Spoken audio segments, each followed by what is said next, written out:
Hi friends, എല്ലാവരും സുഖമാണെന്ന് വിചാരിക്കുന്നു.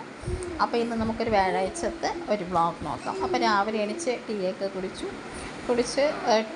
ടിഫിനൊക്കെ കഴിച്ച ശേഷം തുണിയൊക്കെ വാഷ് ചെയ്യാനുണ്ടായിരുന്നു. അങ്ങനെ തുണിയൊക്കെ വാഷ് ചെയ്ത് ജോലിയൊക്കെ കഴിഞ്ഞ് അല്ലിക്കുട്ടി ഉറങ്ങിയ ശേഷം ചോറൊക്കെ വെച്ച്, പിന്നെ മീൻ വാങ്ങിയായിരുന്നു, അയല മീനാണ്. അങ്ങനെ ചോറൊക്കെ വെന്താന്ന് നോക്കിയിട്ട് ചോറ് അടുപ്പത്തിട്ടായിരുന്നു. ചോറ് വെന്ത ശേഷം അങ്ങനെ ഞങ്ങൾ മീനൊക്കെ കഴുകി മീൻ കറിയൊക്കെ വച്ച് ഫുഡൊക്കെ ഉണ്ടാക്കി.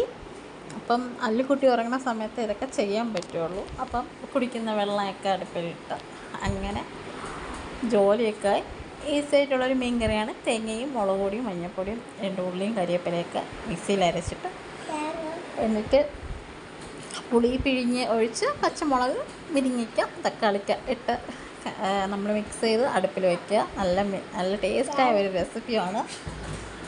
അപ്പോൾ ഈസിയായ ഒരു മീൻ കറിയാണ്. അപ്പോൾ ഇന്ന് വേറെ ലഞ്ചിന് പ്രത്യേകിച്ചൊന്നുമില്ല, മീൻ കറിയും ചോറുമാണ്. അങ്ങനെ മീൻ കറിയൊക്കെ അടുപ്പിൽ വെച്ചു, മീൻ കറിയൊക്കെ സെറ്റായി. പിന്നെ ചോറൊക്കെ വടിച്ച് ഉച്ചയായപ്പോൾ ചോറും കൊണ്ട് കിടന്നു ഉറങ്ങി. ഇത് ഇത്രയേ ഉള്ളൂ. ഉച്ച വരയ്ക്കുള്ള ഒരു ചെറിയൊരു മിനി വ്ളോഗാണ്. ഇഷ്ടമാണെങ്കിൽ ലൈക്ക് ചെയ്യും.